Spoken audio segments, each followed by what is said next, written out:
Hello friends, welcome back to my channel Simnas food world. അപ്പോൾ ഇന്ന് ഞാൻ വന്നിട്ടുള്ളത് നമുക്ക് അരിപ്പൊടിയും ശർക്കരയൊക്കെ ഉണ്ടെങ്കിൽ വെറും മിനിറ്റുകൾ കൊണ്ട് നമുക്ക് നിസ്സാരമായിട്ട് റെഡിയാക്കി എടുക്കാൻ പറ്റിയ നല്ലൊരു സ്നാക്കും ആയിട്ടാണ് കേട്ടോ.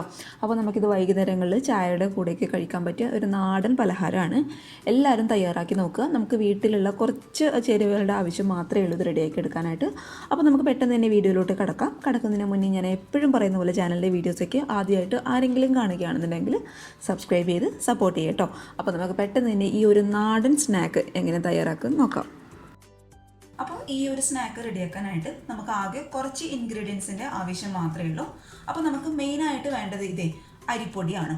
അപ്പോൾ അരിപ്പൊടി എന്ന് പറയുമ്പോൾ ഞാനിവിടെ കറക്റ്റ് 6 ടേബിൾ സ്പൂണോളം അരിപ്പൊടി എടുത്തിട്ടുണ്ട്. അപ്പോൾ അരിപ്പൊടി എന്ന് പറയുമ്പോൾ ഒരിക്കലും പുട്ടുപൊടിയൊന്നും ഉപയോഗിക്കാനായിട്ട് പാടില്ല. ഏറ്റവും നൈസായിട്ടുള്ള, അതായത് തരികളില്ലാത്ത പൊടി വേണം ഉപയോഗിക്കാനായിട്ട്. അതായത് നമ്മൾ ഇടിയപ്പം അതേപോലെ വെള്ളയപ്പമൊക്കെ ചുടാൻ ഉപയോഗിക്കുന്ന ഏറ്റവും നൈസായിട്ടുള്ള പൊടി 6 ടേബിൾ സ്പൂണോളം ഞാൻ എടുത്തിട്ടുണ്ട് കേട്ടോ. പിന്നെ നമുക്ക് വേണ്ടത് ഇതേ ചിരകിയെടുത്ത തേങ്ങയാണ്. അപ്പോൾ 6 ടേബിൾ സ്പൂൺ പൊടി എടുക്കുകയാണെങ്കിൽ കറക്റ്റ് 3 ടേബിൾ സ്പൂണോളം ചിരകിയെടുത്ത തേങ്ങ. പിന്നെ ശർക്കര ചീകിയെടുത്തത് 3 ടേബിൾ സ്പൂണോളം, അതേപോലെ വെള്ള അവൽ 3 ടേബിൾ സ്പൂണോളം. അപ്പോൾ വെള്ളം ഇല്ലാന്നുണ്ടെങ്കിൽ അതിന് പകരമായിട്ട് നിങ്ങളുടെ കയ്യിൽ ബ്രൗൺ അവലാണുള്ളതെങ്കിൽ അത് കൊടുക്കാം കേട്ടോ. അപ്പോൾ നമ്മൾ അരിപ്പൊടി എടുക്കുന്നതിൻ്റെ നേരെ പകുതി ആയിരിക്കണം തേങ്ങയും അതേപോലെ ശർക്കരയും അവലും എടുക്കാനായിട്ട്. അപ്പോൾ ഇത് 4 മെയിനായിട്ടുള്ള ഇൻഗ്രീഡിയൻസ്. അപ്പോൾ നമുക്ക് പെട്ടെന്ന് തന്നെ ഇതെങ്ങനെ ചെയ്യുന്നതും കൂടി നോക്കാം. അതിനായിട്ട് ഇതേ ഒരു മിക്സിയുടെ വലിയ ജാർ ഞാൻ എടുത്തിട്ടുണ്ട്. അതിലോട്ട് നമ്മൾ എടുത്തു വെച്ച അരിപ്പൊടി ഇത് കംപ്ലീറ്റ് ആയിട്ട് ഞാൻ ഇട്ട് കൊടുക്കുകയാണ്. അതേപോലെ നമ്മൾ എടുത്തു വെച്ച തേങ്ങ 3 ടേബിൾ സ്പൂണോളം ഞാൻ ഇട്ട് കൊടുത്തിട്ടുണ്ട്. ഇനി ഈ ഒരു മാവിന് ആവശ്യമായിട്ടുള്ള ഒരു നുള്ളു ഉപ്പ്.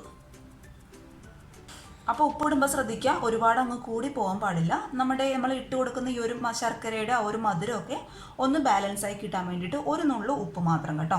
ഇനി നമുക്കിതിലോട്ട് വെള്ളം ഒഴിച്ചു കൊടുക്കണം. അപ്പോൾ വെള്ളത്തിൻ്റെ കണക്ക് എന്ന് പറയുന്നത് നമ്മൾ ഏത് പാത്രത്തിലാണോ അരിപ്പൊടി അളന്നെടുത്തത് അതിൻ്റെ നേരെ ഡബിൾ ആയിരിക്കണം വെള്ളം എന്ന് പറയുന്നത്. അപ്പോൾ നമ്മൾ ഈ ഒരു പാത്രത്തിലാണ് അരിപ്പൊടി അളന്നെടുത്തിട്ടുള്ളത്. അപ്പോൾ ഇങ്ങനെയുള്ള പാത്രത്തിൽ 2 കപ്പോളം വെള്ളം, സാധാരണ വെള്ളം കേട്ടോ. അപ്പോൾ ഇത് 1 കപ്പ് ഞാൻ ഒഴിച്ചു കൊടുക്കുന്നുണ്ട്. അപ്പോൾ നമുക്ക് വീണ്ടും ഇതേ 1 കപ്പും കൂടി അങ്ങോട്ട് ഒഴിച്ചു കൊടുക്കാം. ഇനി നമുക്കിത് രണ്ടും നന്നായിട്ടൊന്ന് മിക്സിയുടെ ജാറിലിട്ട് തരികളൊന്നുമില്ലാതെ ആ തേങ്ങയൊക്കെ നല്ല ഫൈൻ പേസ്റ്റായിട്ട് അരയുന്ന രീതിയിൽ നന്നായിട്ട് അങ്ങോട്ട് അരച്ചെടുക്കാം. അപ്പോൾ ഇതേ തേങ്ങയും ആ ഒരു അരിപ്പൊടിയും കൂടി ഞാൻ നന്നായിട്ട് അരച്ചെടുത്തിട്ടുണ്ട്. അപ്പോഴത്തെ മാവിൻ്റെ പരുവെന്ന് പറയുന്നത് ഈ ഒരു രീതിയിലാണ് നമുക്ക് വേണ്ടത്. ഒരുപാട് അങ്ങ് കട്ടിയായി പോകാൻ പാടില്ല. ഏകദേശം നമ്മൾ നീർദോശയ്ക്കൊക്കെ മാവ് അരച്ചെടുക്കില്ലേ, ആ ഒരു പരുവത്തിലുള്ള ലൂസായിട്ടുള്ള മാവാണ് കേട്ടോ നമുക്ക് വേണ്ടത്. അപ്പോൾ നമുക്ക് ഇതങ്ങോട്ട് മാറ്റി വയ്ക്കാം. ഇനി ഇതേ സ്റ്റൗവിൽ ഞാനൊരു പാൻ വെച്ച് കൊടുത്തിട്ടുണ്ട്. ആ പാൻ അത്യാവശ്യം ഒന്ന് ചൂടാവുന്ന സമയത്ത് 1 ടേബിൾ സ്പൂണോളം നെയ്യ് നമുക്ക് ഇതിലോട്ട് അങ്ങോട്ട് ഒഴിച്ചു കൊടുക്കാം. അപ്പോൾ നെയ്ക്ക് പകരമായിട്ട് നിങ്ങൾക്ക് വേണമെന്നുണ്ടെങ്കിൽ 1 ടേബിൾ സ്പൂണോളം ഏതെങ്കിലും ഒരു വെജിറ്റബിൾ ഓയിൽ ഉപയോഗിക്കാം കേട്ടോ. പക്ഷേ നെയ്യ് ചേർക്കുമ്പോൾ നമ്മുടെ ആ ഒരു സ്നാക്കിന് നല്ലൊരു നെയ്യുടെ ഒരു ഫ്ലേവർ ഉണ്ടാവും. അപ്പോൾ അതിന് വേണ്ടിയിട്ടാണ് നെയ്യ് ഒഴിച്ചു കൊടുത്തത്. അപ്പോൾ ഇത് അത്യാവശ്യം നന്നായിട്ടൊന്ന് ചൂടാവട്ടെ. നമ്മൾ ഒഴിച്ചു കൊടുത്ത നെയ്യ് അത്യാവശ്യം നന്നായിട്ടൊന്ന് ചൂടാവുന്ന സമയത്ത് നമ്മൾ എടുത്ത് വെച്ച അവിൽ, അതായത് 3 ടേബിൾ സ്പൂണോളം അവിൽ നമുക്കിതിലോട്ട് അങ്ങോട്ട് ഇട്ട് കൊടുക്കാം. അപ്പോൾ അവിലൊന്ന് റോസ്റ്റ് ചെയ്ത് എടുക്കാം കേട്ടോ. ഒരുപാട് സമയം അങ്ങോട്ട് റോസ്റ്റ് ചെയ്യേണ്ട ആവശ്യമില്ല. ആവിലിൻ്റെ ആ ഒരു പച്ച മണം ഉണ്ടല്ലോ, അതങ്ങോട്ട് മാറിക്കിട്ടുന്ന വരെ ലോ ടു മീഡിയം ഫ്ലെയിമിൽ വെച്ചിട്ട് പതുക്കെ അങ്ങോട്ട് ഒന്ന് റോസ്റ്റ് ചെയ്ത് കൊടുക്കാം.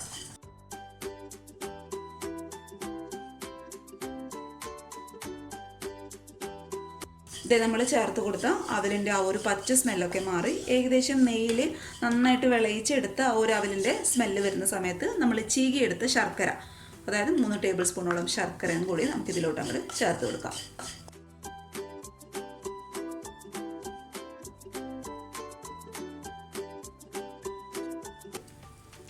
അപ്പോൾ ഇതേ നമ്മൾ ഇട്ട് കൊടുത്ത ശർക്കരയൊക്കെ അത്യാവശ്യം ഒന്ന് മെൽട്ടായിട്ട് തുടങ്ങിയിട്ടുണ്ട്. അപ്പോൾ ശർക്കര എന്ന് പറയുമ്പോൾ ഒരുപാട് മെൽട്ടായി അങ്ങ് വെള്ളം പോലെ ആവേണ്ട ആവശ്യമില്ല കേട്ടോ. ഏകദേശം ഒന്ന് ഉരുകി നമ്മുടെ അവിലൊന്ന് കറക്റ്റായിട്ട് ഇത് ഈ ഒരു പരുവത്തിൽ ഒന്ന് കോട്ടായി കിട്ടണം. ആ ഒരു സമയത്ത് നമുക്ക് സ്റ്റൗ അങ്ങോട്ട് ഓഫ് ചെയ്ത് ഇത് ചൂടാറാനായിട്ട് അങ്ങ് മാറ്റി വെക്കാം. പിന്നെ നിങ്ങൾക്ക് ഈ ഒരു സമയത്ത് ഏലക്കായുടെ ഫ്ലേവർ ഇഷ്ടമാണെന്നുണ്ടെങ്കിൽ 1/4 ടീസ്പൂണോളം ഏലക്ക പൊടിച്ചത് ഇതിലോട്ട് അങ്ങോട്ട് ചേർത്ത് കൊടുത്തോളൂ കേട്ടോ. ഇപ്പോൾ ഇതൊന്നും ഞാൻ ചേർക്കുന്നില്ല. അപ്പോൾ നമുക്കിത് എന്ത് ചെയ്യാം, ചൂടാറാനായിട്ട് അങ്ങ് മാറ്റി വയ്ക്കാം. ഇനി നമ്മൾ റെഡിയാക്കി വെച്ചിട്ടുള്ള ഈ ഒരു ശർക്കര അതുപോലെ അവലിൻ്റെ മിക്സ് ചൂട് ഒന്ന് മാറിക്കഴിഞ്ഞാൽ നമ്മൾ നേരത്തെ റെഡിയാക്കി വെച്ച മാവിലോട്ട് ഇതങ്ങോട്ട് ഇട്ട് കൊടുക്കാം. അപ്പോൾ ഈ അവിൽ മിക്സിൻ്റെ ചൂട് ഒരുപാട് മാറാനായിട്ട് അങ്ങോട്ട് കാത്തു നിൽക്കേണ്ട ആവശ്യമില്ല കേട്ടോ. ജസ്റ്റ് ഒന്ന് ചൂട് മാറി കിട്ടിയാൽ മാത്രം മതി. ഇനി നമുക്ക് കംപ്ലീറ്റ് ആയിട്ട് ഈ ഒരു മാവിലോട്ട് അങ്ങോട്ട് ഇട്ട് കൊടുക്കാം. അപ്പോൾ ഇതെന്ന് പറയുമ്പോൾ ഒരുപാട് അങ്ങോട്ട് കുത്തി ഇളക്കാനായിട്ട് പാടില്ല കേട്ടോ. ഒരുപാട് അങ്ങ് ഇളക്കി കഴിഞ്ഞാൽ ഇതെല്ലാം കൂടി സെപ്പറേറ്റ് ആവും. നമ്മൾ ഈ ഒരു സ്നാക്ക് കഴിക്കുമ്പോൾ നമ്മുടെ ഈ ഒരു അവൽ അതുപോലെ ശർക്കരയുടെ മിക്സ് നമുക്കൊന്ന് കടിക്കാനായിട്ട് കിട്ടണം.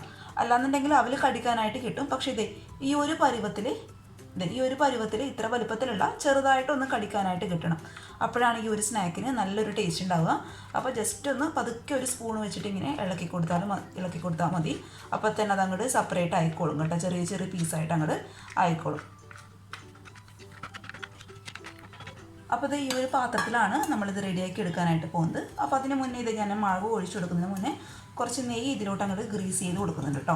അതെന്തിനാണെന്ന് വെച്ചാൽ നമ്മുടെ സ്നാക്ക് ആയിക്കഴിഞ്ഞാൽ പെട്ടെന്ന് അങ്ങോട്ട് വിട്ട് കിട്ടാൻ വേണ്ടിയിട്ട് കുറച്ച് നെയ്യ്, ഒരുപാടൊന്നും വേണ്ട, കുറച്ച് നെയ്യ്. അപ്പോൾ നെയ്യൊക്കെ ആകുമ്പോൾ നമ്മുടെ സ്നാക്കിന് നല്ലൊരു ഫ്ലേവർ കിട്ടും. അപ്പോൾ നെയ്യില്ലാന്നുണ്ടെങ്കിൽ അതിന് പകരമായിട്ട് ഓയിൽ ചേർത്ത് കൊടുത്താലും മതിയാവും. നന്നായിട്ടൊന്ന് ഗ്രീസ് ചെയ്ത് കൊടുത്തതിന് ശേഷം നമ്മൾ റെഡിയാക്കി വെച്ച മാവ് കംപ്ലീറ്റ് ആയിട്ട് നമുക്ക് ഇതിലോട്ട് അങ്ങോട്ട് ഒഴിച്ചു കൊടുക്കാം. സ്റ്റീമറിൽ കുറച്ച് വെള്ളം ഞാൻ വെച്ച് കൊടുത്തിട്ടുണ്ട്. അതിൻ്റെ മുകളിലോട്ടായിട്ട് ഒരു തട്ട് വെച്ച് കൊടുത്തിട്ടുണ്ട് കേട്ടോ. ഇനി ഇത് പതുക്കെ നമുക്കിത് ഈ ഒരു പാത്രം പതുക്കെ കൈയൊന്നും പൊള്ളിക്കാതെ ഒന്ന് ഇറക്കി വെച്ച് കൊടുക്കാം.